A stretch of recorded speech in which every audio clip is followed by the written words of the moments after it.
Question number 13।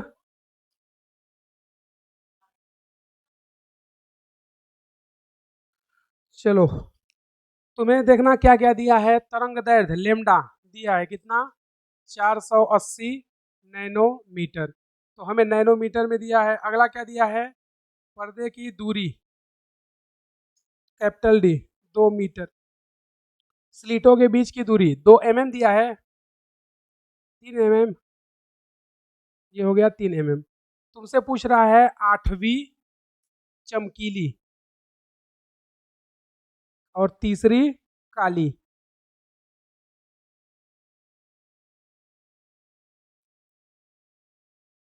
इनके बीच की दूरी क्या होगी, ये पूछा है। तो देखना, चमकीली है इसका मतलब कि इसका फार्मूला क्या होगा, डेल्टा एक्स बराबर एन लेमडा डी बट्टे डी। काली है तो इसका सूत्र क्या होगा, डेल्टा एक्स बराबर 2n-1 लेमडा डी बट्टे 2d, यही होगा। तो ये काली है इसलिए इसका फार्मूला ये, चमकीली का ये हो गया। दोनों का तुलना कर देते हैं। तो तुलना करोगे तो तुम्हारे पास क्या आ जाएगा, एन लेमडा डी बटे डी बराबर 2n-1 लेमडा डी बटे 2d। तो तुमसे पूछा है कि दूरी कितनी होगी। तो अब इसमें से क्या करो कि इसका मान दिया है तुम्हें, इसका भी दिया है, इसका भी दिया है, इसका भी दिया है। तो यहाँ पर n का मान कितना हो जाएगा 8, लेमडा का मान 480 नैनोमीटर में दिया है, 10⁻⁹ और d कितना है 2 बटे ये कितना है 3 इंटू 10⁻⁻, mm है ना तो -3। तो इसको मल्टीप्लाई डिवाइड कर दो, ये कितना आ जाएगा 9, ये 3, कितना बचेगा इधर 10⁻⁶, और इधर कोई कटेगा ये कट जाएगा, 12 9 24 बात 36 48, 16 यहाँ 48, 16 दूना 32 या 8 दूना 16, 16 इंटू 16 256, 256, और एक जीरो है तो इसका एक हटा देंगे 10⁻⁵। तो ये इसका मान आ गया, यानी कि डेल्टा एक्स यहाँ पे कितना आ गया है तुम्हारे पास, इतना। इसका भी डेल्टा एक्स ज्ञात कर लेते हैं, कितना, delta x 2n-1 lambda D बट्टे 2d। तो 2n-1, n का मान कितना है देखोगे, तीसरी काली बोला है तो यहाँ पर 3, 2 इंटू 3-1, और बाकी लेमडा का मान 480 इंटू 10⁻⁹, डी कितना है 2 बटे 2 इंटू डी कितना हो जाएगा 3 इंटू 10⁻⁻3। तो ये कितना हो जाएगा, 2 3 6, 6 माइनस 1 5, तो 5 इंटू 480 इंटू 10⁻⁹ इंटू 2 बटे 2 इंटू 3 इंटू 10⁻⁻3। तो 2 से 2 कट जाएगा, ये इससे कट जाएगा, कितना बचेगा 16, ये इससे काट दो कितना बचेगा 10⁻⁻6, एक इसका बचेगा कितना 5। तुम्हारे पास आएगा कितना, 16 पंचे 80 इंटू 10⁻⁻6, ये हो गया डेल्टा एक्स। तो तुमसे पूछा है कि 8वीं चमकीली और तीसरी काली के बीच की दूरी क्या होगी, किसके सापेक्ष, केंद्र के सापेक्ष। तो 256 माइनस 80, तो यहाँ से हम लोग निकाल देंगे डेल्टा एक्स डैश बराबर 256 माइनस, सॉरी 256 माइनस इंटू 10⁻⁻ कितना है 5, माइनस इधर कितना 80 है तो इसको भी 5 ही कर देते हैं, 8 इंटू 10⁻⁻6, 8 इंटू 10⁻⁻5। तो आधार दोनों का समान है तो ये क्या हो जाएंगे बाहर कॉमन लेकर के। अब अंदर कितना बचेगा 256 माइनस 8, कितना आएगा, इसमें से 256 में से 8 घटा दो तो 2, इधर 2 48 आएगा इंटू 10⁻⁵ मीटर। ये क्या हो गया डेल्टा एक्स डैश। तो तुमसे यही पूछा था। क्या गलत है?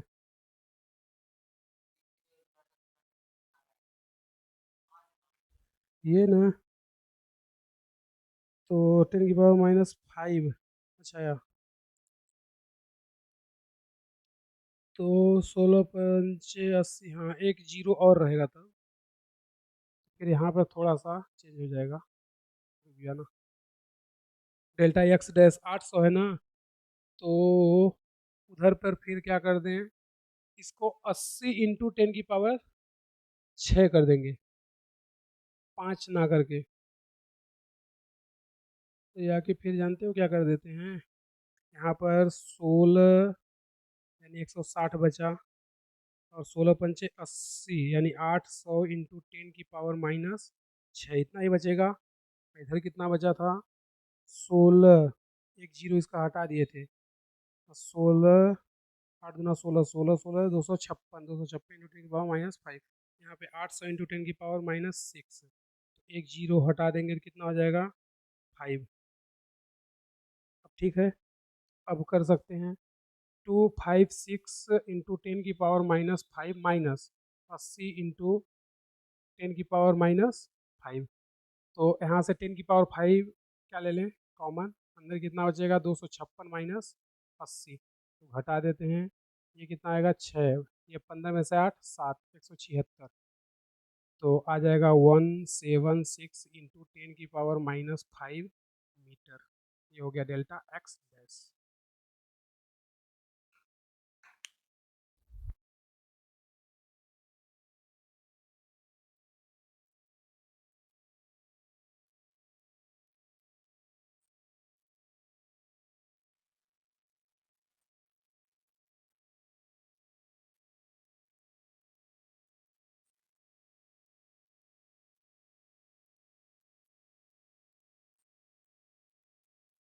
देखना, ये पहला तरीका था इतना लंबा।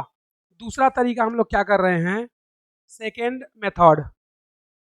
सेकेंड मेथड में केवल 3 लाइन में तुम्हारा आंसर आ जाएगा। उधर देखोगे तो हम लोग इसको क्या लिखे हैं, डेल्टा एक्स बराबर एन लेमडा डी बट्टे टी। एन लेमडा डी बट्टे डी, ये किसका फार्मूला था, चमकीली का, यहाँ पे लिखे हैं। तो एन का मान कितना है, 8, क्योंकि वो बोला है ना 8वीं चमकीली, यहाँ पे लिख सकते हैं 8 लेमडा डी बट्टे डी। तो यहाँ पर लिख दे रहे हैं 8वीं चमकीली, ये क्या हो जाएगा, 8 लेमडा डी बटे डी, माइनस तीसरी काली, फार्मूला क्या है, 2n-1 lambda D by D. N का मान कितना होगा, 3, तो यहाँ पर लिख देंगे क्या, 2n-1 लेमडा डी बटे 2d। यहाँ पे n का मान कितना रख दें, 3, तो 2×3 = 6, 6 माइनस 1 5, तो आएगा कितना, 8 लेमडा डी बटे डी माइनस 5 लेमडा डी बटे 2t। इतना कर सकते हो। अब देखोगे तो लेमडा डी बटे डी, लेमडा डी बटे डी क्या है, कॉमन, तो बाहर कर दे, तो इधर आ जाएगा लेमडा डी बटे डी, अंदर क्या बचेगा, 8 माइनस 5 बटे 2। इसको सॉल्व कर सकते हो, कितना आ जाएगा, 8 दूना 16 माइनस 5 11 बटे 2। यहाँ से लिख सकते हैं 11 लेमडा डी बटे डी। लेमडा का मान तुम्हें दिया है, डी का मान दिया है, डी का मान भी दिया है, ये तीनों मान रख दो आंसर। तो रख देते हैं 11 × 480 × 10⁻⁻9 × 2 डिवाइड, अच्छा 11/2 आएगा ना ये, और डी का मान कितना है, 3 × 10⁻⁻3, तो 2 से 2 कट जाएगा, ये इससे कट जाएगा 160, ये इससे कट जाएगा 10⁻⁻6, और इसका इससे मल्टीप्लाई कर दो, कितना आएगा, 11 छक्का 66, 11 एक कम, 11 6 17, और एक जीरो है, एक जीरो इंटू 10⁻⁻6, एक जीरो हटा दो तो ये कितना बचेगा, 5, तो 176 इंटू 10⁻⁻5 मीटर। ये आ गया क्या, एक्स डैश यानी दूरी। क्या उससे भी आंसर यही आया था, ये हो गया 3 स्टेप। देखिए टैलेंट।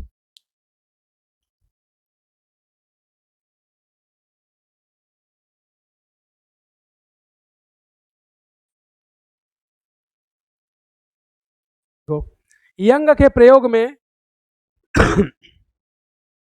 यंग के प्रयोग में उच्चिष्ठों की संख्या क्या होगी? यंग के प्रयोग में उच्चिष्ठों की संख्या क्या होगी यदि स्लिटों के मध्य दूरी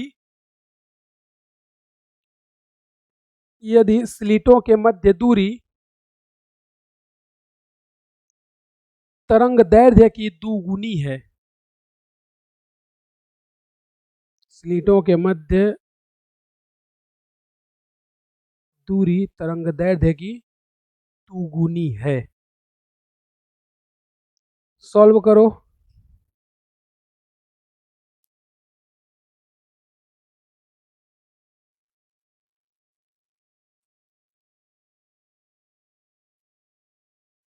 संयुक्त फायदा। क्वेश्चन नंबर कितना, 13 कि 14?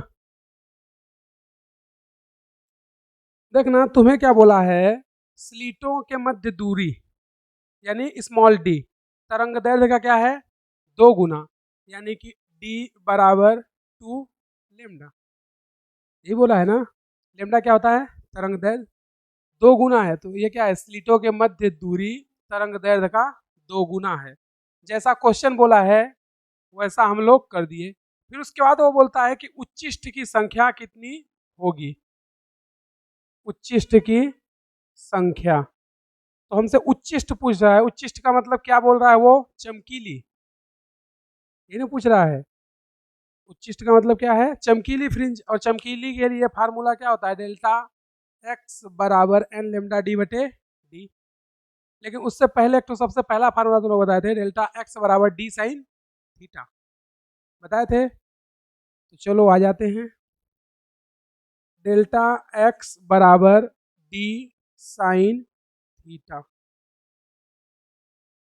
डी का मान तुम्हें दिया हुआ है कितना, 2 लेमडा। तो डेल्टा एक्स बराबर 2 lambda sine theta. Delta x का मान कितना लिखेंगे, तो डेल्टा एक्स का मान एन लेमडा, तो यहाँ से एन लेमडा बराबर 2 लेमडा साइन थीटा। तो देखोगे, अब बोलोगे एन लेमडा क्यों लिखे सर, तो तुम लोगों को बताया था कि जब चमकीली पूछता है तो पथांतर होता है 2n लेमडा या n लेमडा, और जब काली पूछता है तो 2n-1 लेमडा बाई 2। तो चमकीली है तो डेल्टा एक्स यानी पथांतर कितना होगा n लेमडा, काली पूछता तो 2n-1 लेमडा बाई 2 होता। तो यहाँ पर हमसे चमकीली बोला है इसलिए पथांतर कितना होगा n लेमडा। तो लेमडा से लेमडा कैंसल, n बाई 2 बराबर साइन थीटा। अब n का मान, क्योंकि चमकीली बोला है तो चमकीली के लिए n का मान 0, 1, 2, 3, 4 डैश डैश डैश हो सकता है। तो अब चेक करते हैं कि क्या क्या मान पॉसिबल है। n का मान रख दो 0, 0/2 कितना आ जाएगा 0। फिर n का मान रख दो 1, 1/2। फिर n का मान रख दो 2, 2/2। फिर n का मान रख दो 3/2, तो ये कितना आ जाएगा 1.5। और साइन थीटा का मान कभी 1 से अधिक नहीं होता और 0 से कम नहीं होता, तो यानी कि हमारे पास 3 आएंगे। एक तो 0/2, 1/2, 2/2। 0/2 कब आएगा, जब थीटा का मान कितना हो जाए 0 डिग्री। 1/2 कितना आएगा, जब 30 डिग्री होगा। 2/2 कब आएगा 90 डिग्री। 2/2 का मान कितना होगा 1। 1 का मतलब साइन का मान 1 कब आता है, जब 90 डिग्री हो। साइन का मान 0 कब आता है, जब 0 डिग्री हो। 1/2 मान कब आता है, जब साइन का मान 30 डिग्री हो। तो कितने मिल रहे हैं यहाँ पर 3, और हम कितना बता रहे हैं बनेंगे 5। तो हम लोग क्या करते हैं, ये हमारा हो गया सोर्स जहाँ से प्रकाश की किरणें चलेंगी। ये हो गया क्या स्लिट, ये S1 और ये S2, इनके बीच की दूरी D। अब यहाँ से हमने क्या लगा दिया, यहाँ पर पर्दा, ठीक है। तो ये जो पर्दा है इसके केंद्र से ये क्या हो जाएगा, इसका सेंटर या केंद्र। तो केंद्र पर सबसे ज़्यादा चमकीली फ्रिंज मिलेगी। तो केंद्र पर जो चमकीली फ्रिंज मिलेगी वो ये मिलेगी 0/2, इट मीन्स 0। तो यहाँ पर मिल गया क्या 0, फिर 1/2 मतलब 30 डिग्री, यहाँ से ऑलमोस्ट यहाँ पर 1/2, तो ये थीटा कितना होगा, मान लेते हैं कितना 30 डिग्री, तो इधर भी तो 30 डिग्री पर मिलेगा, क्योंकि जितना इधर उतना इधर, तो यहाँ सॉरी 1/2, ये कितना हो गया 30 डिग्री, मतलब थीटा का मान 30 डिग्री। अब एक दो और बचे हैं, कौन कौन, 2/2 यानी कि 1। तो अगर देखोगे तो इस थीटा को बढ़ाओ, 30 है, करते जाओ, अगर सीधा कर दें तो कितना हो जाएगा थीटा, 90 डिग्री। अगर 90 डिग्री होगा तो यहाँ पर एक मिलेगा, कौन, 2/2, और इधर भी एक मिलेगा 2/2, इसका मतलब एक, और इसका मतलब एक, कितने मिले, 1 2 3 4 5, तो कुल कितने मिलेंगे 5, उसमें से 3 पर्दे पर मिलेंगे और 2 स्लीटों के ऊपर नीचे मिलेंगे। क्वेश्चन ये भी पूछ सकता था कि पर्दे पर कितने प्राप्त होंगे, हमारा क्वेश्चन क्या पूछा था, कुल इच्छुष्टों की संख्या कितनी होगी 5, पर्दे पर कितने मिलेंगे 3, ये पर्दे पर नहीं है, पर्दा यहाँ है, जबकि ये बन कहाँ रहे हैं, यहाँ और यहाँ, तो पर्दे पर 3 बनेंगे, कुल 5 बनेंगे, कौन कौन, 1/2, एक केंद्र पर, एक 1/2, यानी कि ऊपर नीचे, और इधर भी ऊपर नीचे, लेकिन ये पर्दे पर नहीं है बल्कि स्लीटों के ऊपर और नीचे है। तो कुल उच्चिष्ट कितने बन गए 5, कुल उच्चिष्ट कितने हैं 5। अगर पोजीशन पूछे तो कहाँ, 2 ऊपर और 2 नीचे और एक केंद्र पर, तो ऊपर 2 है, एक ये है, एक ये ऊपर है, एक ये और एक ये नीचे है, और एक केंद्र पर, तो 5 बनेंगे, 2 ऊपर 2 नीचे और एक केंद्र पर, कुल कितने 5। अगर तुमसे सपोज करो क्वेश्चन पूछ देता पर्दा पर कितना मिलेगा, पर्दे पर प्राप्त उच्चिष्ट, पर्दे पर प्राप्त उच्चिष्ट, तो कितना मिलता 3, कौन कौन, 1/2, 0, 1/2, तो आंसर तुम्हारा अभी 5 है। क्वेश्चन ये भी पूछ सकता था पर्दे पर कितना उच्चिष्ट मिलेंगे, कितने मिलेंगे 3।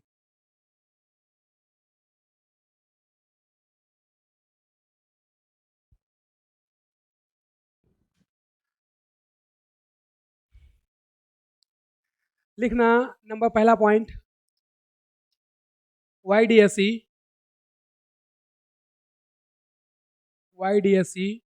ऊर्जा संरक्षण नियम का पालन करता है।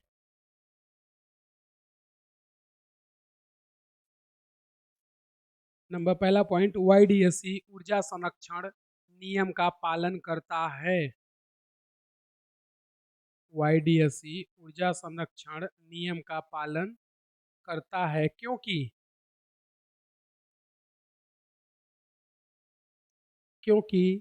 इसमें ऊर्जा का पुनर्वितरण या पुनर्विभाजन होता है, क्योंकि इसमें ऊर्जा का पुनर्वितरण या पुनर्विभाजन होता है। और हमने बताया था कि कैसे होता है, संपोषी पर ऊर्जा ज़्यादा होती है इसलिए उसकी तीव्रता ज़्यादा, इसलिए वहाँ पर चमकीली फ्रिंज मिलती है, और विनाशी पर ऊर्जा कम, यानी कि विनाशी की ऊर्जा कहाँ चली गई, संपोषी के पास। सेकेंड पॉइंट लिखना, YDSE में यदि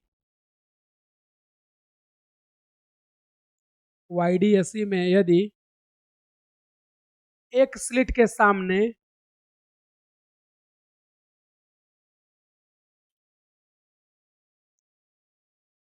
YDSE में यदि एक स्लिट के सामने एक स्लिट YDSE में यदि एक स्लिट के सामने लाल व दूसरे स्लिट के सामने नीला, एक स्लिट के सामने लाल व दूसरे स्लिट के सामने नीला पारदर्शी कागज रखा जाए तो, पारदर्शी मतलब जो आर पार दिखाई दे, यानी कि लाइट उसको पार करके चली जाए, पारदर्शी कागज रखा जाए तो, पारदर्शी कागज रखा जाए तो व्यतिकरण नहीं होगा,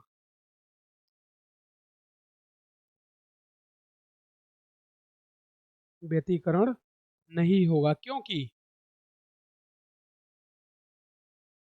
क्योंकि तरंग दैर्ध्य क्योंकि तरंग दैर्ध्य अलग अलग हो जाएगी।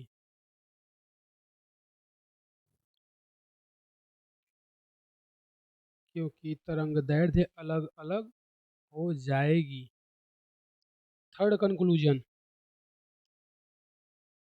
YDSE में यदि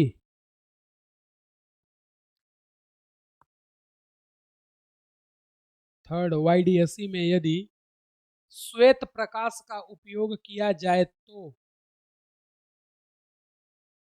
YDSE में यदि श्वेत प्रकाश का उपयोग किया जाए तो केंद्र पर श्वेत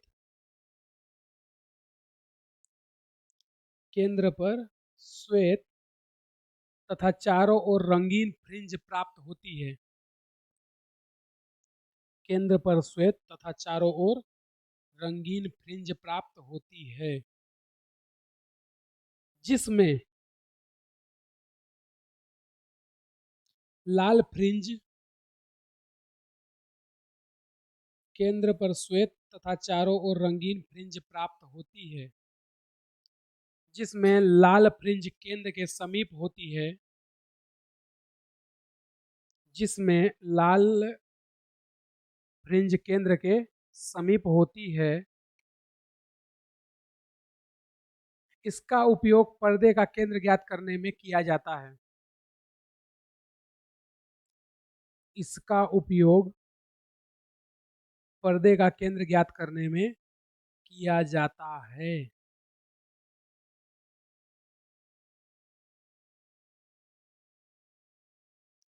लिख चुके। उसके बाद अभी कंक्लूजन और लिखेंगे, पहले इस चीज को थोड़ा सा समझ लेते हैं कि ये क्या बताना चाह रहा है।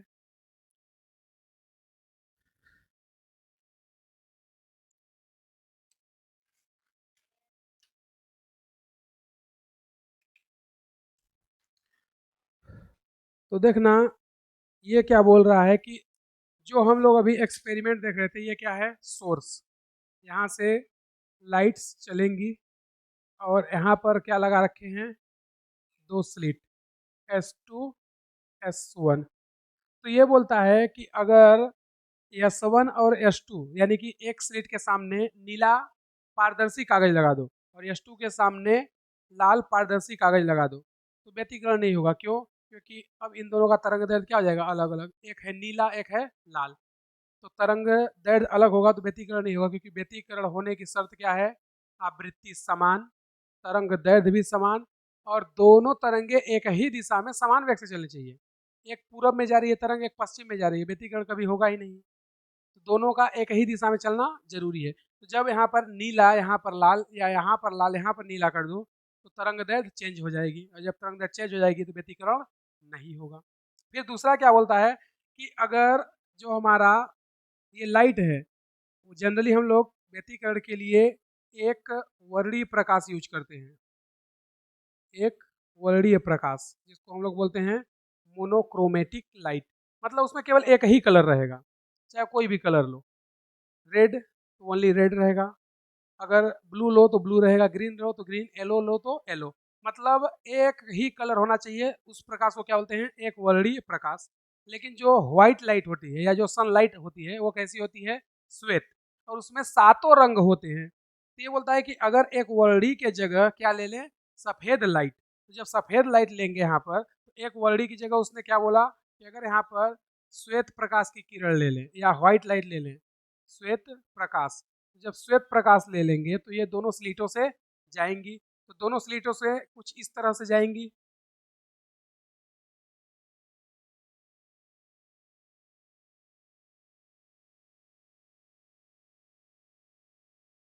और यहाँ पर लगा है पर्दा। तो ये बोलता है कि पर्दे पर अगर श्वेत प्रकाश डाल दो तो पर्दे पर तुम्हें केंद्र जो है इसका, सेंटर, ये कहाँ है, यहाँ पर, तो ये इसका क्या हो जाएगा, सेंटर या केंद्र। तो जो केंद्र है ये कैसा होगा, पूरा केंद्र एकदम व्हाइट रहेगा, केंद्र कैसा होगा, व्हाइट। बाकी इसके चारों ओर रंगीन फ्रिंज बनेंगी, और जो रंगीन फ्रिंज बनेंगी उसका कलर कैसा होगा देखना, सबसे इसके पास में रहेगा रेड, उसके बाद कौन कौन आता है, VIBGYYOR, तो इसके नीचे कौन रहेगा, ऑरेंज, फिर उसके बाद येलो, फिर उसके बाद ग्रीन, फिर ब्लू, फिर इंडिगो, उसके बाद वायलेट। तो उसी तरह इधर भी रहेगा, red, orange, yellow, green, blue, indigo, violet. तो जो केंद्र वाली है वो कैसी होगी, व्हाइट, बाकी सभी कैसी होंगी, रंगीन। रंगीन में भी कैसा, लाल वाली जो है सबसे पास में रहेगी। तो इस विधि का उपयोग करते हैं फ्रिंज सॉरी पर्दे का केंद्र ज्ञात करने के लिए कि पर्दे का केंद्र कहाँ है। तो यही ये चीज बताना चाहता है।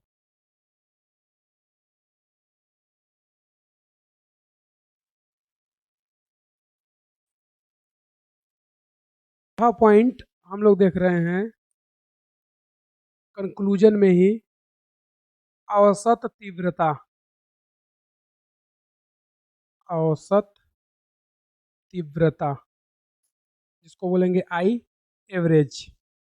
तो औसत तीव्रता जो होती है आई एवरेज, ये होता है आई मैक्स यानी अधिकतम तीव्रता प्लस आई मीन यानी न्यूनतम तीव्रता डिवाइड 2। तो तुम लोगों को आई मैक्स का फार्मूला बताए थे कितना, √I1 प्लस √I2 का स्क्वायर, प्लस मिनिमम का क्या होता है, √I1 माइनस √I2 का स्क्वायर डिवाइड 2। तो इसको सॉल्व कर सकते हो, इसको देखना सॉल्व करेंगे तो क्या आएगा, ये क्या है a प्लस बी का होल स्क्वायर, ये क्या है a माइनस बी का होल स्क्वायर। तो a प्लस बी का होल स्क्वायर क्या होता है, a square plus B square plus 2ab, ठीक है, प्लस है प्लस लगा देंगे। a माइनस बी का होल स्क्वायर क्या होता है, a स्क्वायर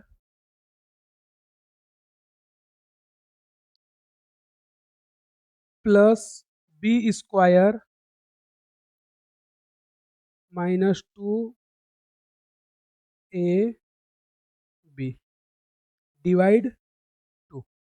तो अब देखोगे -2√I1I2 और ये क्या है +2√I1I2, तो एक प्लस में है एक माइनस में, कट जाएगा, तो ये दोनों कट गए। इसको सॉल्व करोगे तो √I1 का स्क्वायर क्या आएगा, I1, √I2 का स्क्वायर क्या आएगा, I2। तो इसको सॉल्व करोगे तो आई एवरेज आएगा क्या, I1 प्लस I2, और इधर भी I1 और I2, I1 plus I2 divide 2। तो I1 कितना हो जाएगा, 2I1, I2 कितना हो जाएगा, 2I2। तो लिख सकते हैं 2I1 प्लस 2I2 डिवाइड 2। तो 2 दोनों में है, कॉमन लेकर के बाहर कर दें तो क्या अंदर बचेगा, I1 प्लस I2 डिवाइड 2, 2 से 2 कैंसल, आई एवरेज कितना आ जाएगा, I1 प्लस I2। तो तुम्हें फाइनली इसे याद रखना है, एक ये फार्मूला और दूसरा ये। जब डायरेक्ट मान दे दे कि एक प्रकाश जिसकी अधिकतम तीव्रता इतनी है, न्यूनतम तीव्रता इतनी, तो उसकी औसत तीव्रता ज्ञात कीजिए, या I1 I2 दे कि I1 का मान इतना है, I2 का मान इतना है, तो औसत ज्ञात कीजिए, समझे। तो ये और ये दो तुम्हारे काम का फार्मूला है, इन दोनों को तुम्हें याद रखना जरूरी है। बाकी ये बीच में जो हम मैथमेटिक्स किए हैं उससे तुम्हें मतलब नहीं है, बस ये बताने के लिए कि ये आता कैसे है उसके लिए है। तो ये इसका क्या हो गया, चौथा कंक्लूजन। अच्छा पांचवा भी बता देते हैं, एक जगह है पांचवा कंक्लूजन, उसने क्या बताया था कि औसत सॉरी तीव्रता व स्लिट चौड़ाई, स्लिट चौड़ाई में संबंध, मतलब ये जो स्लिट है इसकी चौड़ाई कितनी है, W, तो तीव्रता क्या होती है, I, और स्लिट चौड़ाई क्या मान लिए, W। तो वो बोलता है कि तीव्रता I और स्लिट चौड़ाई W में क्या संबंध होगा, तो तीव्रता I डायरेक्टली प्रोपोर्शनल होती है स्लिट चौड़ाई के, तो यहाँ से लिख सकते हैं I1 बटे I2 बराबर W1 बटे W2 बराबर A1 का स्क्वायर बटे A2 का स्क्वायर। तो ये क्या है, तीव्रता 1 तीव्रता 2, ये स्लिट चौड़ाई 1 स्लिट चौड़ाई 2, ये आयाम और ये भी आयाम, तो ये जो है एक दूसरे के क्या होते हैं, समानुपाती।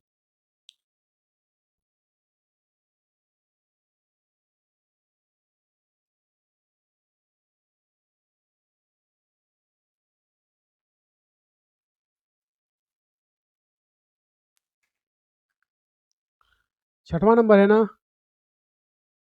कोणीय फ्रिंज चौड़ाई।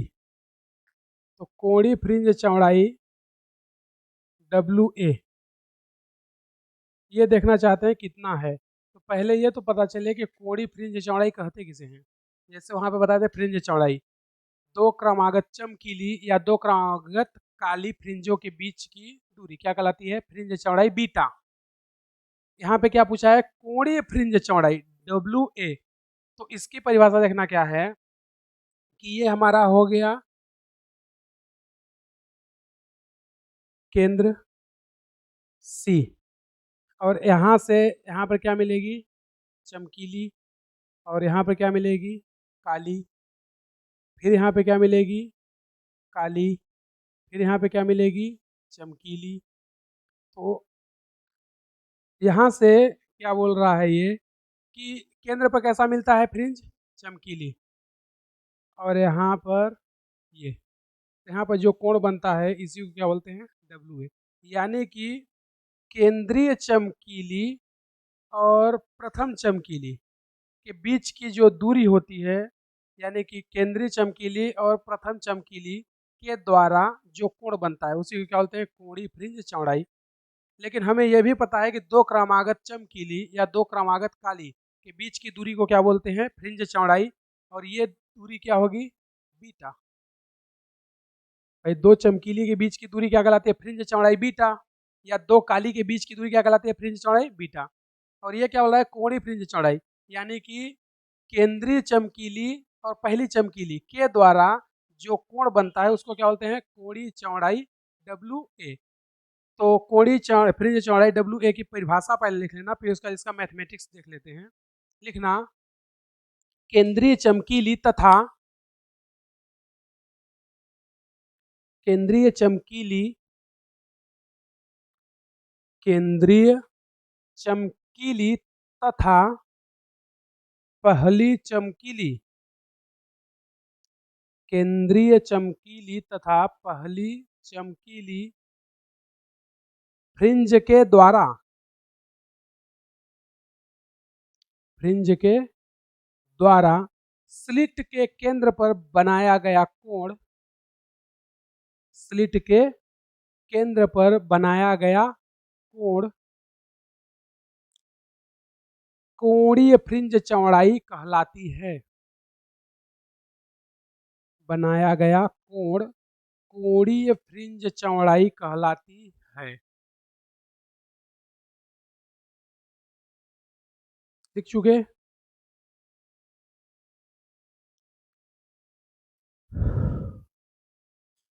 तो जो परिभाषा बोला है वही हम लोग कर रहे हैं, क्या, केंद्रीय चमकीली और पहली चमकीली के द्वारा जो स्लिट का केंद्र है O, जिसको हम लोग बोलते थे, यहाँ पर जो कोण बन रहा है ये क्या है, O। तो यहाँ पर जो कोण बन रहा है उसी को क्या बोलता है, कोणीय फ्रिंज चौड़ाई WA। तो देखोगे कि ये दूरी क्या है, बीटा।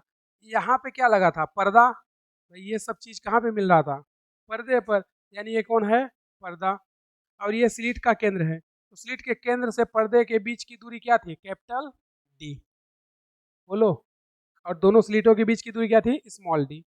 तो अगर हम लोग ले लें tan थीटा, तो टेन थीटा बराबर क्या होता है, लंब बटे आधार। तो टेन थीटा बराबर लिख देंगे लंब बटे आधार। तो लंब कितना है बीटा, आधार कितना है टी, तो टेन थीटा बराबर कितना आ जाएगा, बीटा बटे डी। और हम लोगों को पता है क्या कि बीटा का मान आया था लेमडा डी बटे डी, ये हम लोग कल पढ़ चुके थे। तो बीटा का मान यहाँ पर रख देते हैं, तो यहाँ पर टेन थीटा बराबर कितना आ जाएगा, टेन थीटा बराबर लेमडा डी बटे डी डी, तो डी से डी कैंसल, टेन थीटा बराबर कितना आ जाएगा, लेमडा बाई डी। अब यहाँ पर हम लोग अगर ऐसा बोल दें कि यदि थीटा बहुत अल्प कोण है तो टेन थीटा बराबर थीटा, और ये बराबर हो जाएगा किसके, डब्लू ए के, क्योंकि थीटा जो है हम लोग किसको मान रहे हैं, डब्लू ए को। तो डब्लू ए क्या है, कोणीय फ्रिंज चौड़ाई, तो कोणीय फ्रिंज चौड़ाई डब्लू ए बराबर क्या हो जाएगी, लेमडा बटे डी। अब देखना बीटा का फार्मूला क्या आया था, लेमडा डी बटे डी, और कोणीय फ्रिंज चौड़ाई का मान क्या आया है, लेमडा बटे डी। तो यहाँ से एक निष्कर्ष निकलता है कि जो फ्रिंज चौड़ाई होती है वो पर्दे की दूरी पर निर्भर करती है, यानी कि पर्दा कितना दूर रखा है, लेकिन कोणीय फ्रिंज चौड़ाई पर्दे की दूरी पर निर्भर नहीं करती है कि पर्दा कितना दूर रखा है। तो इससे एक निष्कर्ष निकला कि कोणीय फ्रिंज चौड़ाई पर्दे की दूरी पर निर्भर नहीं करती है, जबकि फ्रिंज चौड़ाई बीटा पर्दे की दूरी पर निर्भर करती है। तो इसको लिखना उस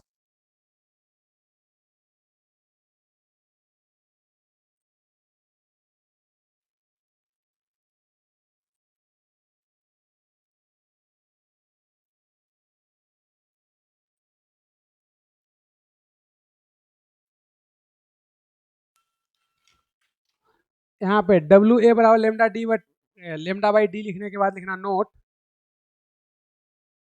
कोणीय फ्रिंज चौड़ाई,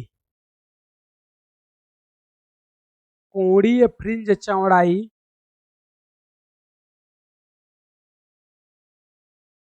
पर्दे की दूरी, कोणीय फ्रिंज चौड़ाई पर्दे की दूरी कैपिटल डी पर निर्भर नहीं करती है।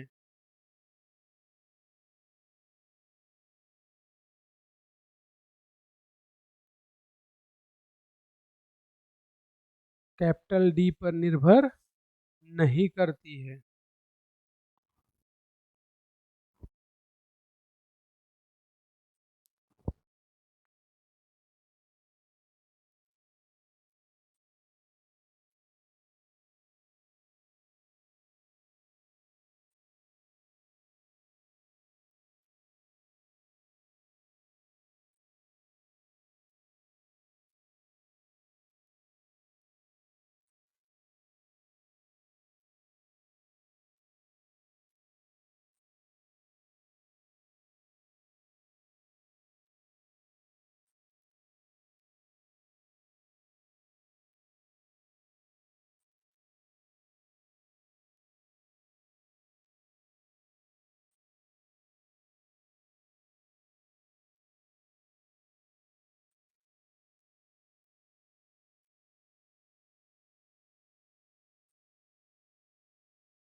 देखना अब हम लोग क्या कर रहे हैं, सातवें में स्लिट के चौड़ाई को देख रहे हैं।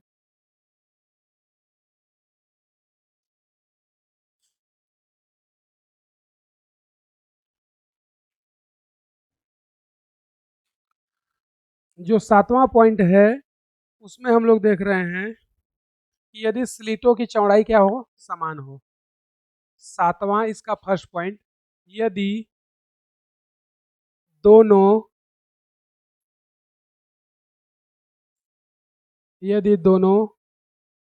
स्लिटों की चौड़ाई समान है तो हम लोग क्या करते हैं कि ये सोर्स, यहाँ से लाइट्स आएंगी और ये क्या हो गया, स्लिट S1 और ये स्लिट S2। दोनों की चौड़ाई क्या है, वो बोल रहा है समान। लग रहा है समान है कि बड़ा लग रहा है? तो वो बोल रहा है कि दोनों की अगर चौड़ाई समान हो जाए तो क्या होगा। तो दोनों की अगर चौड़ाई समान होगी तो यहाँ से जो भी प्रकाश की तरंग आएगी उसका आयाम कितना होगा, ए स्क्वायर, और इसका भी क्या हो जाएगा, ए स्क्वायर। तो अगर दोनों का समान आयाम होगा तो पर्दे पर ये लोग पहुंचेंगे, ये क्या हो जाएगा, इसका केंद्र, ये पर्दा। तो वो बोलता है कि अगर दोनों स्लिटों की चौड़ाई एक समान है तो फिर तीव्रता कितना होगा। तो तीव्रता अब हम लोग निकाल रहे हैं, तो देखना आई मैक्सिमम, आई मैक्सिमम का फार्मूला क्या होता है, √I1 प्लस I2 का स्क्वायर, यही होता है। तो देखोगे कि वो √I1 दिया है और √I2, और हम लोग यहाँ क्या लिए हैं, आयाम। तो आयाम अगर लिए हैं तो हमने बताया था तुम लोगों को कि तीव्रता आई समानुपाती होती है आयाम के स्क्वायर के।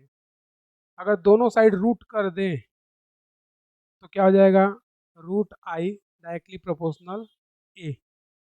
ऐसा कर सकते हैं, यानी कि हम बोल सकते हैं कि √I1 का मान क्या ले लो, ए, और √I2 का भी मान क्या ले लो, ए, क्योंकि तीव्रता दोनों की क्या है, सॉरी दोनों का आयाम क्या है, समान है। तो यहाँ पर √I1 का मान कितना हो जाएगा, ए, और I2 का भी मान कितना हो जाएगा, ए का होल स्क्वायर। ए प्लस ए कितना हो जाएगा, 2a, और स्क्वायर कर रहे हैं तो कितना आ जाएगा, 4a स्क्वायर, यानी कि आई मैक्स कितना हो गया, 4a स्क्वायर। ये तो अधिकतम तीव्रता हो गई। न्यूनतम तीव्रता कितनी होगी, तो आई मीन वो भी निकाल लेते हैं। आई मीन क्या होता है, √I1 माइनस √I2 का होल स्क्वायर। तो √I1 का मान कितना होगा, ए माइनस ए का होल स्क्वायर, ए माइनस ए कितना होगा, 0। यहाँ पर आई मीन कितना आ जाएगा, 0। यानी कि जब स्लिटों की चौड़ाई समान होती है तो तीव्रता कितना होता है, 4a स्क्वायर, और जब स्लिटों की न्यूनतम तीव्रता कितनी होती है, 0। अब इसमें कुछ चेंजेस कर दें हम लोग, क्या, इसी का सेकेंड पार्ट, यदि एक स्लिट यदि एक स्लिट को आधा ढक दे तो, यानी कि स्लिटों की चौड़ाई तो समान थी लेकिन अब हम लोग क्या कर दिए, एक को आधा ढक दिए, तो अब चौड़ाई क्या हो जाएगी, अलग अलग। तो जब चौड़ाई अलग अलग हो जाएगी तो अगर ये बोल रहा है आधा ढक दो, तो यहाँ पर अब जो तीव्रता आएगी वो क्या आएगी, a/2, यही आएगी। पहले कितना था, ए स्क्वायर, अब हमने ढक दिया तो अब तीव्रता क्या हो जाएगी, पहले की आधी, तो ये उसका क्या हो जाएगा, आधा। तो ऐसे कंडीशन में पूछ रहा है कि फिर हमारे पास तीव्रता का मान कितना होगा। तो फार्मूला वही है, क्या, आई मैक्स बराबर √I1 प्लस √I2 का होल स्क्वायर। अब I1/I2 का होल स्क्वायर है तो देखोगे कि I1 का मान कितना है, ए स्क्वायर, और इसका मान a/2 का स्क्वायर, इसको नहीं रखते हैं, स्क्वायर बाद में ले लेंगे। तो I1 का मान कितना, ए, प्लस I2 का मान a/2 का स्क्वायर। इसको सॉल्व कर दो, कितना आ जाएगा, a प्लस 2a, इधर a, यानी 3a/2 का स्क्वायर, तो कितना आ जाएगा 9/4 a स्क्वायर। 9/4 को क्या सॉल्व कर सकते हैं, 2.4 दूना 8 बचेगा कितना, 1, 2.25 ए स्क्वायर, इतना ही आएगा। ये हो गया आई मैक्स। उसके बाद आई मीन अगर ज्ञात करें, तो आई मीन क्या होता है, √I1 माइनस √I2 का होल स्क्वायर। I1 का मान कितना है a, माइनस a/2 का होल स्क्वायर। ये कितना आएगा 2a माइनस a/2 का होल स्क्वायर। तो ये कितना बचेगा 2a माइनस a/2 का स्क्वायर, कितना आ जाएगा a²/4। यहाँ पे आई मिनिमम कितना आ गया, a²/4। अगर इसको सॉल्व करोगे तो कितना आ जाएगा 0.25। अरे यार 1/4 मतलब 0.25। अंतर कितना आया, वहां पर देखोगे तो 4a² माइनस 0, अंतर कितना आएगा 4a² का। यहाँ पर मैक्स माइनस मीन यानी अंतर कितना का आएगा, अंतर देखोगे तो 2.25 a² माइनस 0.25 a², तो अंतर कितना आएगा 2 का। भाई 0.25 माइनस हो जाएगा तो बचेगा कितना 2a²। यानी कि देख रहे हो कि तीव्रता क्या हो गई, आई पहले की तुलना में आधी हो गई है। यानी कि जब स्लीटों को आधा ढक दे तो जो तीव्रता होती है वो पहले की तुलना में क्या हो जाएगी, आधा। पहले कितना था 4a², अब कितना आ रहा है 2a², तो पहले का आधा नहीं हो गया। तो जब स्लीटों की चौड़ाई समान होती है तो तीव्रता कितना होता है 4a², जब स्लीटों को ढक देते हैं तो तीव्रता होती है 2a²। यानी कि स्लीटों को ढक देने से तीव्रता पहले की तुलना में आधा हो जाता है। समझे, इसको लिख लो, फिर उसका नोट लिख लेंगे।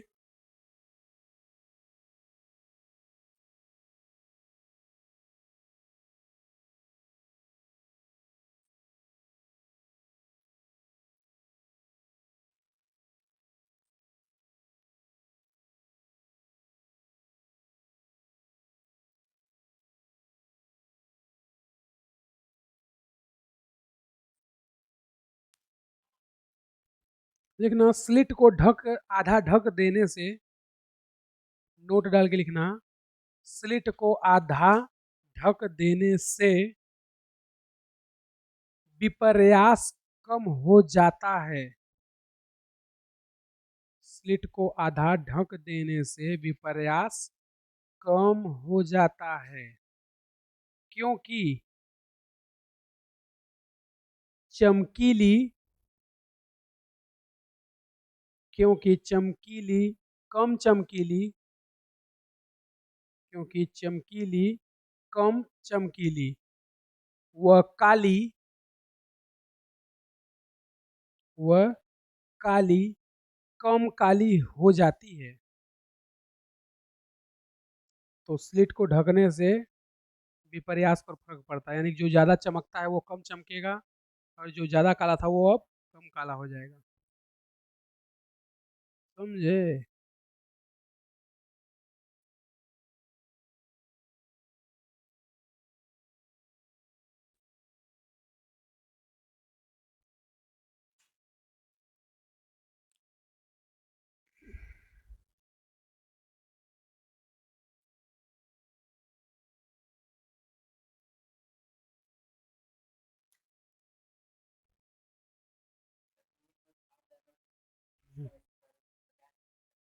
हम्म,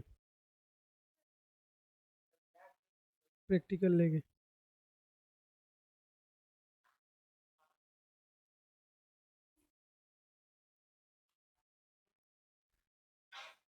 अंग्रेजी में 45 नंबर होना चाहिए, ग्रेस से तो पास नहीं हो ना।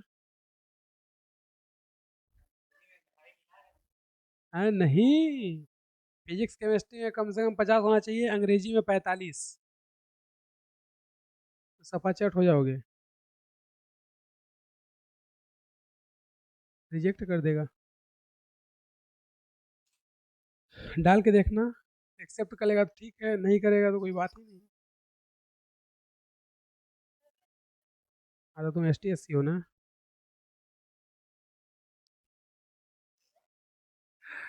एस टी एस सी का छूट रहता है ना।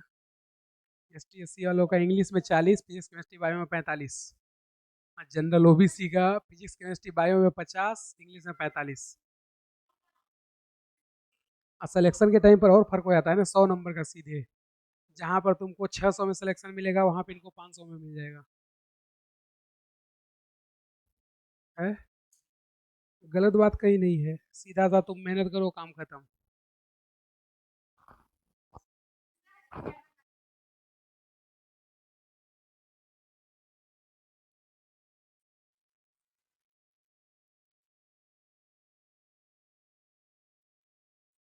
ना, कितना नंबर लिख रहे थे, 7वां कि 8वां?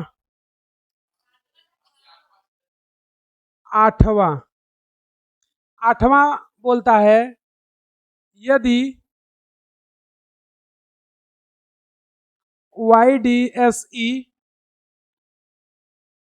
को जल में किया जाए, मतलब जो YDSE ने किया था एक्सपेरिमेंट, इस पूरे एक्सपेरिमेंट को कहाँ कर दें, पानी में, तो क्या होगा? तो देखना, फ्रिंज चौड़ाई बीटा क्या होती है, लेमडा डी बटे डी। तो वायु में बीटा वायु बराबर लेमडा वायु और कैपिटल डी बटे डी। अब देखोगे तो इसका और इसका मान वायु में नहीं लिखेंगे, क्यों? क्योंकि पर्दे की दूरी जो है वो फिक्स रहती है, ये भी फिक्स रहता है। बीटा और ये दोनों बदल सकते हैं, क्योंकि तरंग दैर्ध्य जो है पानी में कम हो जाएगी, तो बीटा भी बदल जाएगा। और अगर इसी चीज को हम लोग कहाँ ले जाएं, जल में, तो बीटा जल बराबर क्या हो जाएगा, लेमडा जल डी बटे डी। अब हमें पता है क्या, अपवर्तनांक 1μ2। 1 मतलब एयर, 2 मतलब पानी। तो यहाँ पे लिख दे रहे हैं वाटर और यहाँ पे लिख दे रहे हैं एयर। 1μ2 को कैसे लिखेंगे, जो बाद में लिखा रहता है वो पहले, यानी μ2 बटे μ1, या लिख सकते हो म्यू वाटर बटे एयर। और हमें पता है क्या, कि जो म्यू होता है वो व्युत्क्रमानुपाती होता है 1/λ के। अगर ये होता है तो क्या ऐसा हम लोग लिख सकते हैं, μ1 बटे μ2 बराबर लेमडा 1, सॉरी, लेमडा 2 बटे लेमडा 1, ऐसा लिख सकते हैं। तो लेमडा 2 मतलब जल की बात हो रही है, और 1 मतलब एयर की बात हो रही है। तो यहाँ पर देखोगे तो हम लोग यहाँ से बोल सकते हैं 1μ2 बराबर लेमडा 1,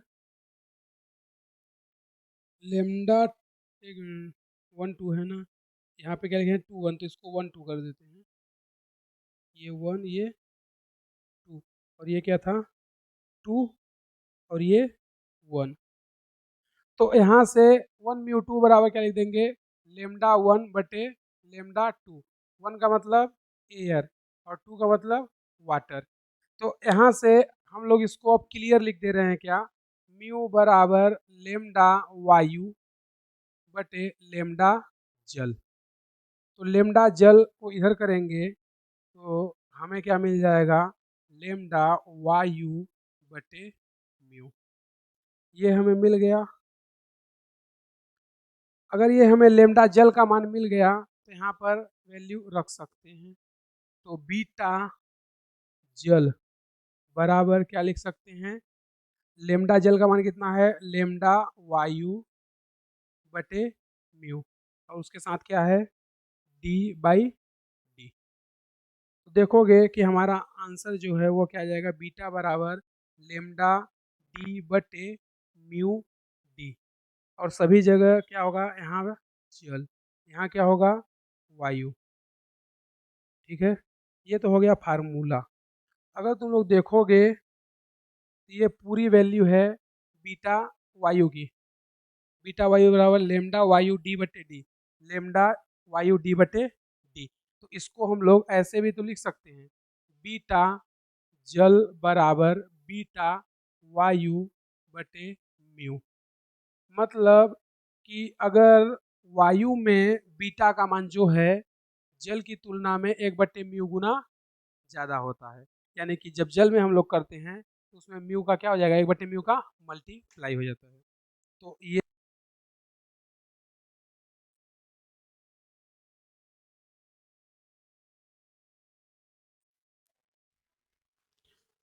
देखना 9वां नंबर क्या बोलता है, लेमडा 1 प्रकाश की N1 चमकीली व लेमडा 2 प्रकाश की N2 चमकीली फ्रिंज संपाती है।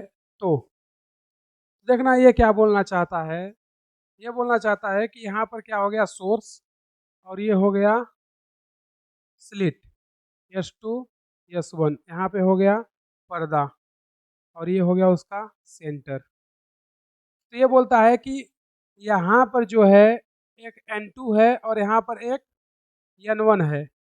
तो N1 और N2 जो चमकीली फ्रिंज हैं दोनों एक ही बिंदु पर मिलती हैं। मतलब जैसे बोल दिया कि एक तीसरी चमकीली और एक छठवीं चमकीली दोनों एक ही बिंदु पर मिल रही हैं। तो ऐसे कंडीशन में तुमसे तरंगदैर्घ्य पूछ सकता है या केंद्र से इनकी दूरी पूछ सकता है। तो वो बोल रहा है कि एक लेमडा 1 प्रकाश है जिसकी N1 चमकीली फ्रिंज यानी कि दूसरे या तीसरे में चमकीली मिलती है। फिर एक लेमडा 2 है जिसकी N2 चमकीली फ्रिंज, दोनों कहाँ बनते हैं, एक ही बिंदु पर। तो तुमसे पूछ सकता है केंद्र से दूरी क्या होगी, या पूछ सकता है कि वो पॉइंट क्या होगा जिस पर ये बनती है। तो उसने हमें जो दिया है, देखोगे पर्दे के बीच की दूरी कैपिटल डी, ये तो फिक्स है, और दोनों स्लीटों के बीच की दूरी स्मॉल डी, ये भी फिक्स है, और ये जहाँ पर बनेंगे यहाँ से ये दूरी क्या होती है, एक्स, ये भी क्या है, फिक्स है। यानी कि ये सब क्या होगा, समान या नियत या कांस्टेंट, मतलब जो है वही रहेगा, चेंज नहीं होगा। जब ये चेंज नहीं होगा तो हम लोग बोल सकते हैं कि डेल्टा एक्स बराबर क्या होता है, एन लेमडा डी बटे डी। ये किसके लिए होती है, चमकीली के लिए, ठीक है। तो ये चमकीली का सूत्र है। तो हमारे पास क्या बोला है वो, लेमडा 1 N1 लेमडा 1 डी बटे टी बराबर किसके है, क्योंकि संपाती बोला है मतलब एक ही बिंदु पर बन रहे हैं, तो किसके बराबर होगा, N2 लेमडा 2 डी बटे डी। तो डी बटे डी, डी बटे डी कैंसल, आएगा कितना, N1 लेमडा 1 बराबर N2 लेमडा 2। ये पहला।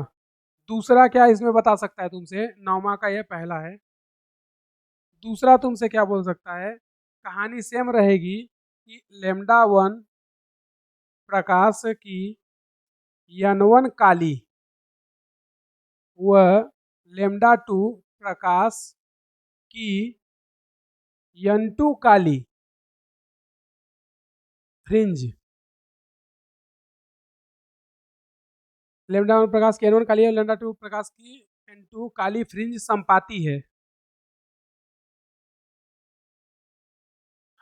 तो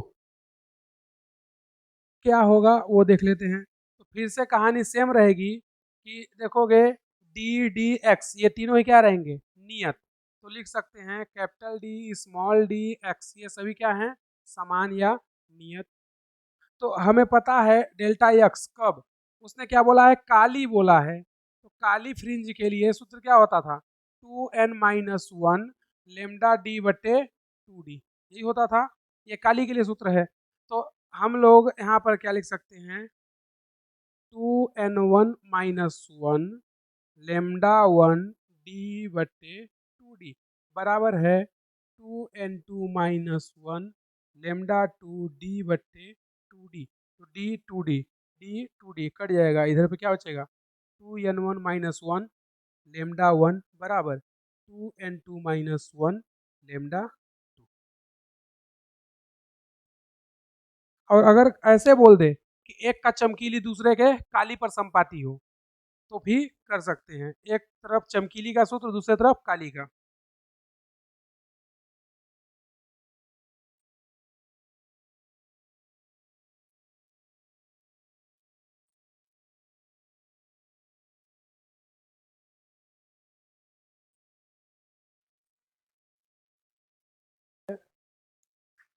जो 10वां नंबर है वो है फ्रिंज दृश्यता, जिसको इंग्लिश में बोलते हैं फ्रिंज विजिबिलिटी, जिसको भी से रिप्रेजेंट करते हैं। तो जो फ्रिंज विजिबिलिटी होती है भी या दृश्यता, ये होता है I max minus I mean divide I max plus I mean.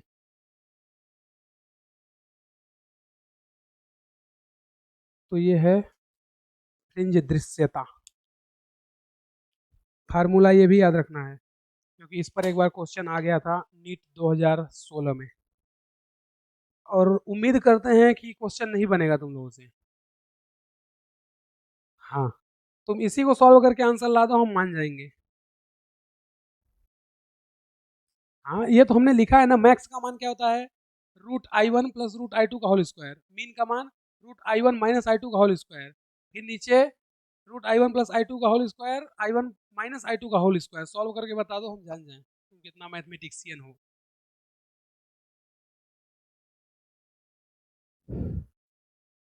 नहीं बनेगा,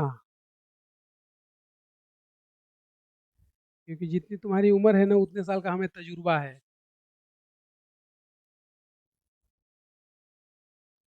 तुम्हें क्या लगता है,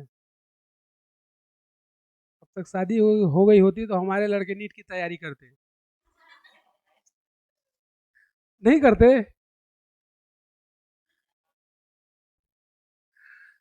इसको मजाक लग रहा है। हमारी उम्र लगभग 32 प्लस हो गई है।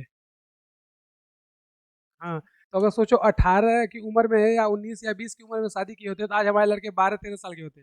12-13 साल मतलब 8वीं 9वीं पढ़ रहा होता, और लोग 8वीं से नीट और nursing, IIT, JEE, collector, UPSC, MPPSC की तैयारी शुरू कर देते हैं। हैं? तुम 8वीं में ही नहीं जानती थी 8 की स्पेलिंग क्या होती है, तो और अभी भी नहीं जानती हो, वो अलग बात है। जानती हो 8 की स्पेलिंग क्या होती है? देखो, लिख जाओगे इसको। तो नीट 2016 का क्वेश्चन एक बार सॉल्व करके बताना। तो लिखना प्रकाश के, हाँ इतना ही है, लेकिन इतने पे क्वेश्चन आया था नीट 2016 जो सेकेंड पेपर हुआ था। और ये भी गारंटी देते हैं कि नहीं कर पाओगे, फिर भी लिख लो प्रकाश के दो कला संबद्ध स्रोत। क्वेश्चन लिखना प्रकाश के दो कला संबद्ध स्रोत की तीव्रता का अनुपात यन है। प्रकाश के दो कला संबद्ध स्रोत की तीव्रता का अनुपात स्मॉल एन है।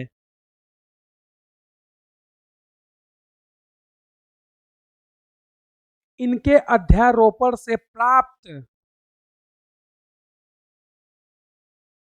इनके अध्यारोपण से प्राप्त व्यतिकरण पैटर्न में, प्राप्त व्यतिकरण पैटर्न में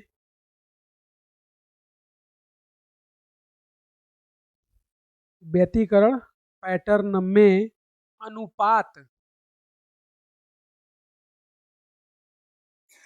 अनुपात भी नहीं लिखना है, तो लिखना आई मैक्स माइनस मीन बटे max plus mean, I max minus I mean divide I max plus I mean,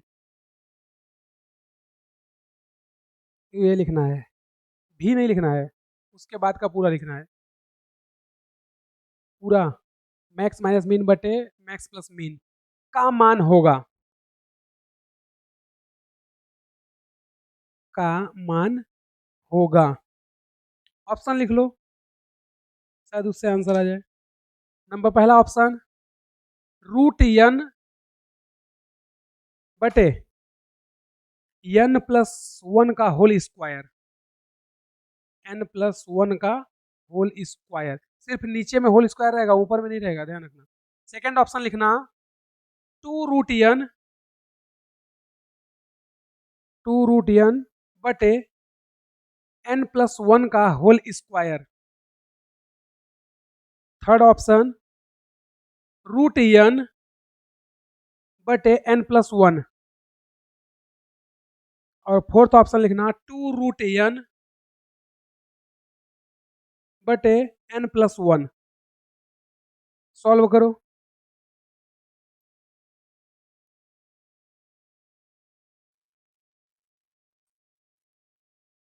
का धुआं निकल जाता है।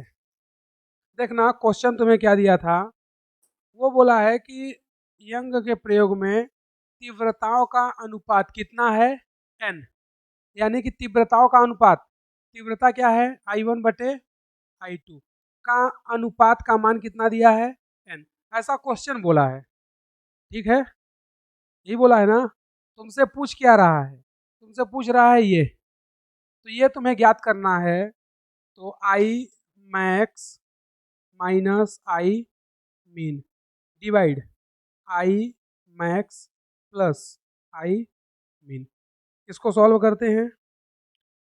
मैक्स का फार्मूला कितना होता है, √I1 प्लस √I2 का whole square minus √I1 minus √I2 का होल स्क्वायर बटे I1 प्लस √I2 का whole square plus I1 minus √I2 का होल स्क्वायर। इतना कर सकते हो। ये देखोगे a प्लस बी का whole square, a minus B का whole square, a plus B का whole square, a minus B का होल स्क्वायर। कर देते हैं सॉल्व। इसका I1 का स्क्वायर प्लस I2 का स्क्वायर प्लस 2I1 I2, ठीक है। यहाँ पे माइनस है, माइनस, इसका क्या लिखेंगे, I1 का स्क्वायर प्लस √I2 का स्क्वायर माइनस 2I1 I2, लिख सकते हैं ऐसा, बटे यही चीज उतार देते हैं सेम नीचे, बस चिन्ह क्या लगा देंगे यहाँ, प्लस का। तो I1 का स्क्वायर प्लस √I2 का square plus 2√I1 I2 plus यहाँ पर √I1 का स्क्वायर प्लस √I2 का स्क्वायर माइनस 2√I1 I2, यही होगा। अब ध्यान से देखना, ये क्या है, √I1 का स्क्वायर, ये क्या है, √I1 का स्क्वायर, ये प्लस में है, ये माइनस में है, कट जाएगा। इसको देखोगे तो ये है √I2 का स्क्वायर और ये भी है √I2 का स्क्वायर, ये है प्लस में और ये है माइनस में, प्लस में नहीं है, क्यों, क्योंकि अभी ब्रैकेट लगा है, ब्रैकेट को हटाएंगे तो ये भी माइनस, ये भी माइनस, लेकिन ये क्या हो जाएगा, प्लस। तो यानी कि सीधा सा ब्रैकेट को अब धीरे से यहाँ से हटा दे रहे हैं, तो यहाँ क्या हो जाएगा, माइनस, यहाँ क्या हो जाएगा, प्लस। तो ये माइनस, ये प्लस कट गया, ये प्लस जुड़ जाएगा, तो 2√I1 I2, 2√I1 I2 कितना हो जाएगा, 4√I1 I2। तो इसको ऐसे लिख सकते हैं, 4√I1 I2। बोलो, इसके पास आ जाते हैं, I1 का स्क्वायर, इधर भी I1 का स्क्वायर, लेकिन प्लस में है, I2 का स्क्वायर, I2 का स्क्वायर प्लस में है, 2√I1 I2 माइनस 2√I1, ये प्लस और माइनस में है, ये कट जाएगा, ठीक है। इसका स्क्वायर करोगे कितना आएगा, I, मतलब I1, इसका I2, ये भी I1, ये भी I2। तो देखोगे I1 I1 2I1, I2 I2 2I2, तो कितना हो जाएगा, 2I1 प्लस 2I2, कॉमन लेकर के 2 को बाहर कर सकते हैं, तो 4√I1 I2 डिवाइड 2 ब्रैकेट में I1 प्लस I2, 2 से 4 कैंसल, कितना बचा, 2। तो यहाँ से आ गया 2√I1 I2 बटे I1 प्लस I2, इतना कर दिए। लेकिन वो हमें मान किसका दिया है, I1 बटे I2 का, जबकि हमारा मान किस में आ रहा है, I1 इंटू I2 या कि फिर I1 प्लस I2। तो कुछ दिमाग लगाएं कि इसको बटे में करें। तो क्या करते हैं कि इसमें 1/I2 और इसमें भी 1/I2 का क्या कर दे रहे हैं, गुणा, ऊपर नीचे दोनों में। तो दोनों में गुणा करेंगे तो क्या इसको ऐसे लिख सकते हैं, 2 रूट I1 बटे I2 गुणे I2 बटे I2 लिख सकते हैं, गुणा हो रहा है, बटे इसको लिख सकते हैं I1 बटे I2 प्लस I2 बटे I2, ऐसा लिखा जा सकता है। तो अब देखोगे I2 बटे I2 कैंसल, कितना आएगा, 1। I2 बटे I2 कैंसल, कितना आएगा, 1।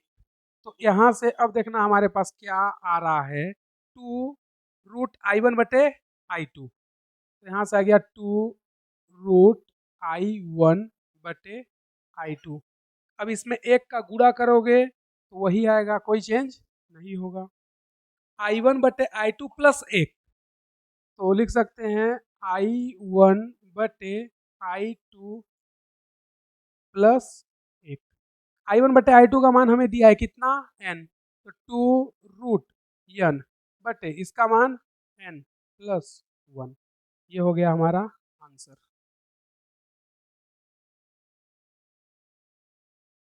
तो ये क्वेश्चन आया था नीट 2016 में।